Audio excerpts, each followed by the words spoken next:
জানেন, একটা বৃদ্ধ বাবার ইলিশ মাছ খেতে ইচ্ছা হয়েছিল, একমাত্র খোকাকে ডাকছে, খোকা ও খোকা,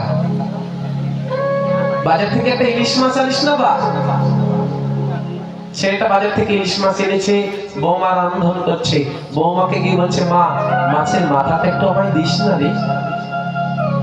সুন্দর করে রান্না করে বৌমা মাছের মাথাটা শ্বশুর মশাইকে দিয়েছে। জানেন, এক টুকরো ভেঙে যেই মুখে দেবে, সঙ্গে সঙ্গে ভগবান ওই নিকুঞ্জ কানন থেকে বাঁশি বাজিয়েছে। যে বাঁশি বাজালো, বুড়োর আর বুড়ো খাওয়া হলো না, থাকলো বুড়ো, চললো বুড়ো, থাকলো বুড়ো, চললো বুড়ো, বুড়োর আর বুড়ো খাওয়া হলো না। তাই মা, নিঃশ্বাসে তবু নাই বিশ্বাস, কার কবে কখন এ দেহ থেকে প্রাণ চলে যায় কেউ বলতে পারি না, বলতে পারি না আমরা কেউ কখনো যে কার কখন বাঁশি বেরিয়ে যায়। এই তো আমরা এই ফাল্গুন মাসে 5 বিবিতে কীর্তন করছিলাম। জানি আমি ভগবান শ্রীকৃষ্ণের শ্রী রূপের আসরটা শেষ করে কমিটির কাছে বিদায় নিয়ে, কমিটির দাদা ভাই আমাকে চা খাওয়াচ্ছে, চায়ের দোকানে চা খাচ্ছি, অভিষেকের পালা চলছে। হঠাৎ করে আসর থেকেও সমস্ত ভক্তগুলো দৌড় মেরে চলে যাচ্ছে, আবার চার দোকান থেকে বলুন যেখান থেকে সবাই দৌড়ে দৌড়ে চলে যাচ্ছে। এখন আমি কমিটির দাদাকে বলছি, দাদা মনে হয় চোর এসেছে, চলুন তো গিয়ে দেখি। ওমা ছুটে গিয়ে দেখি একটা বাড়ির মধ্যে এক ব্যক্তি স্ট্রোক করেছে। সে মেয়ের বাড়িতে এসেছে আবার কীর্তন শুনতে।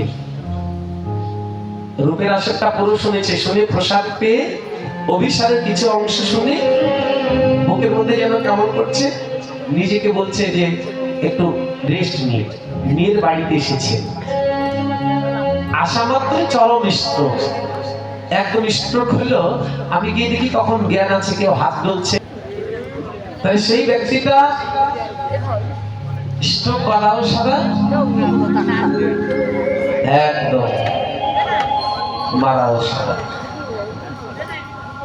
ঘর থেকে বের করে মনে হয় যে 1 মাইল নিয়ে যেতে পারেনি, তখনই মরে গেছে। আমি নিজে চোখে দেখলাম, আমি বুঝতে পারলাম কেন মানুষ মরার আগে দেখবেন একটু করে ওপর দিকে ঢেকুস তোলে,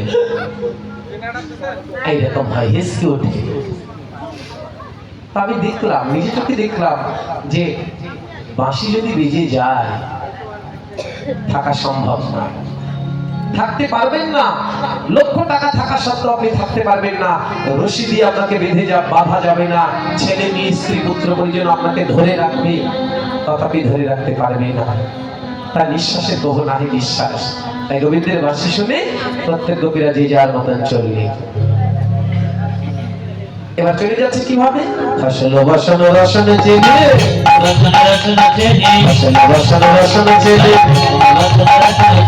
বলি তবে নিদোলনে দে।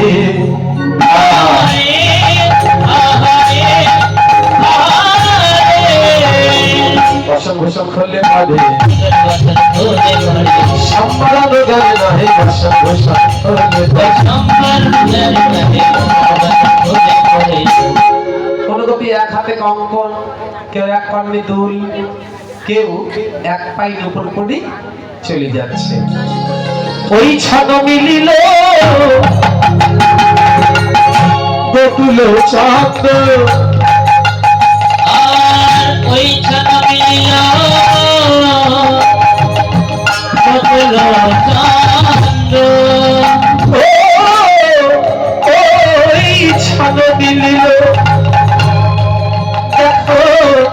বকুল চাঁদ, আর ওই ছাদ মিলিল বকুল চাঁদ। গোবিন্দ দাস বলনি রে, গোবিন্দ দাস বলনি রে, গোবিন্দ দাস বলনি রে, গোবিন্দ দাস বলনি রে, গোবিন্দ দাস বলনি রে।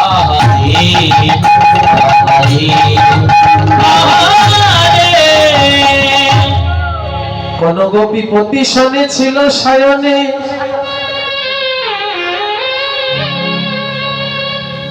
কৃষ্ণ অনুরাগে গোপী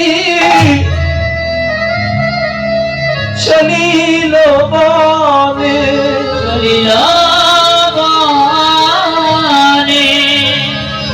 এক খোড়া গোপী স্বামীর সঙ্গে ঘুমিয়েছিলেন।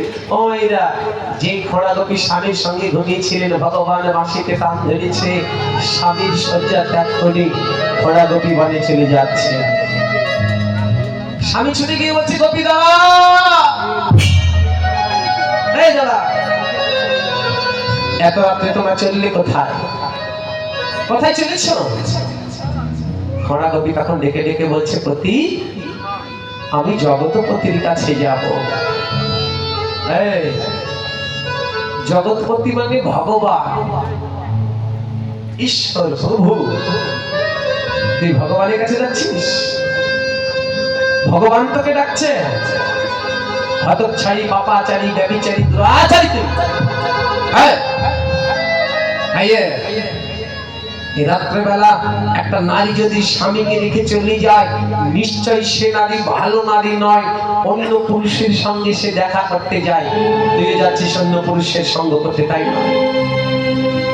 খোড়া গোপী বলে, না স্বামী, আমি জগৎপতির কাছে যাচ্ছি, আমায় জগৎপতি ডাকছে। তুমি জগতে আমার দেহপতি, আর একজন সেটা আমার জগৎপতি। আমি সেই জগৎপতির চরণে যাচ্ছি। চুপ কর, চুপ কর বলছে। ভগবানের নামে মিথ্যে কথা বলতে তোর জিভটা খসে পড়লো না? আয়, আমি তোকে শিখিয়ে দিচ্ছি তোর ভগবান। হাত ধরে টানতে টানতে চলে যাচ্ছে। ঘরের মধ্যে একবারে বন্দি করে রেখেছে, ঘরে শিকল তুলে দিল। ও মাইরা, খোড়া গোপীটা তখন ওই ভগবানের কাছে আত্মনিবেদন করতে লাগলো।